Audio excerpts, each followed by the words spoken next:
নদীতে অনুমতি না থাকায় ডোবার নোংরা পানিতে পাট জাগ দিতে বাধ্য হচ্ছেন মেহেরপুরের চাষিরা। এতে আশের মান খারাপ হওয়ায় দাম নেমেছে তলানিতে। চাষিরা বলছেন দাম পাচ্ছেন তাতে উৎপাদন খরচে উঠছে না। ছোট্ট ডোবার কাদা পানির মধ্যে পাট জাগ দিচ্ছেন মেহেরপুরের কৃষকরা।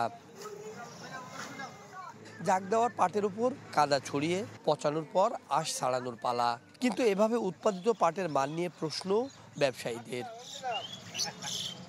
চাষিরা বলছেন জেলায় 4টি নদী থাকলেও প্রশাসনের বাধায় সেখানে পাট জাগ দিতে পারেন না তারা।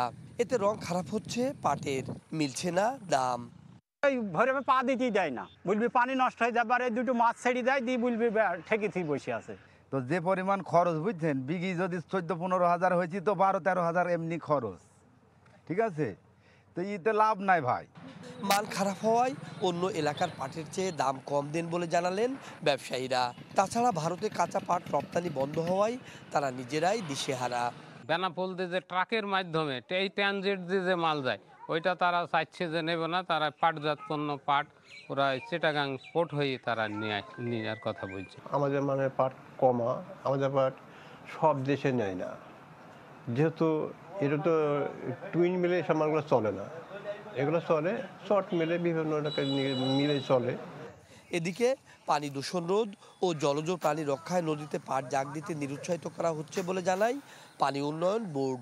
পাট জাগ দিলে নদীর পানি দূষিত হয়, জলজ প্রাণী মারা যায়, তারপরে নদী ভরাট হয়ে যায়। এই জন্য আমরা সাধারণ কৃষক যারা আছে নদীর উভয় পারে তাদেরকে পাট জাগ না দেওয়ার জন্য বিশেষভাবে অনুরোধ করছি। নদীতে পাট জাগ দেওয়ার অনুমতির জন্য পদক্ষেপ নেওয়ার পাশাপাশি পাটের বৈশ্বিক বাজার সৃষ্টিতে কাজ করার কথা জানালেন পাট উন্নয়ন কর্মকর্তা। মেহেরপুর অঞ্চলের পাটের পানি জাগ দেওয়ার জন্য, পানির সমস্যার জন্য আমরা বিভিন্নভাবে জানানো হয়েছে এবং হেড অফিস থেকে মন্ত্রণালয়ের মাধ্যমে প্রশাসনকে বলা হয়েছে যে তারা উন্নত জলাশয়ে পাট জাগ দিতে পারবে। চলতি মৌসুমে জেলায় 17,655 হেক্টর জমিতে পাটের আবাদ হয়েছে। উৎপাদন লক্ষ্যমাত্রা প্রায় 50,000 টন। রাশেদুজ্জামান, চ্যানেল 24, মেহেরপুর।